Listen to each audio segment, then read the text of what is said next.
మన మహానగరంలో, మన భాగ్యనగరంలో అసలుకి యూకే యుఎస్ ని మించిన యూనివర్సిటీ అని చెప్పుకోవచ్చు. కావేరీ యూనివర్సిటీలో చాలా మంది స్టూడెంట్స్ అడుగుతారు, ఏంటి రోషన్ అన్నా యుఎస్ అన్నావు, యూకే అన్నావు, బయట నుంచి ప్రపంచాన్ని చూపించావు, ల్యాబ్స్ చూపించావు, సాయిల్ టెస్ట్ ల్యాబ్ చూపించావు, కానీ మేము ఎక్కడ చదువుకునేది క్లాస్ రూమ్స్, ఆ క్లాస్ రూమ్స్ చూపించలేదు అని అంటారు. కాబట్టి మీ అందరి కోసం క్లాస్ రూమ్స్.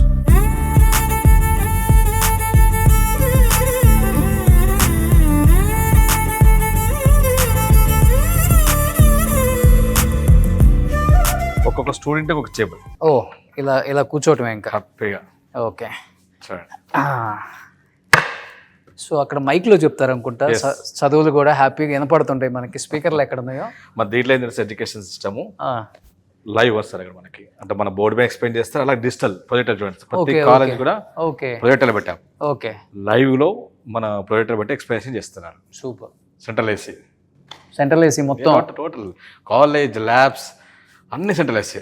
ఓకే, మీరు పొద్దున్న నుంచి సాయంత్రం వరకు చెమట పట్టకుండా హ్యాపీగా చదువుకోవచ్చు. బట్ సాయంత్రం వెళ్ళి పని చేయాలి. అగ్రికల్చర్ కోర్సెస్ అంటే ఎలా ఉంటాయి, బయటికి వెళ్ళి బాగా కలెక్ట్ చేసుకోవాలి, ఫీల్డ్ వర్క్ చేసుకోవాలి, అప్పుడు చెమటలు పుడతాయి.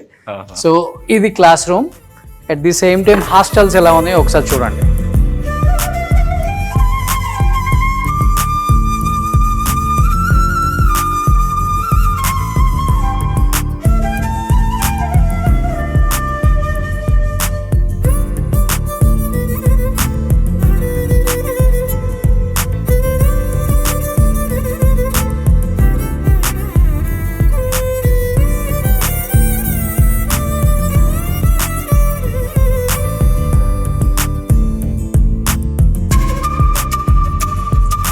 టోటల్స్ ఎంత లైబ్రరీ టోటల్ మనకి pin drop silent, total pin drop silence.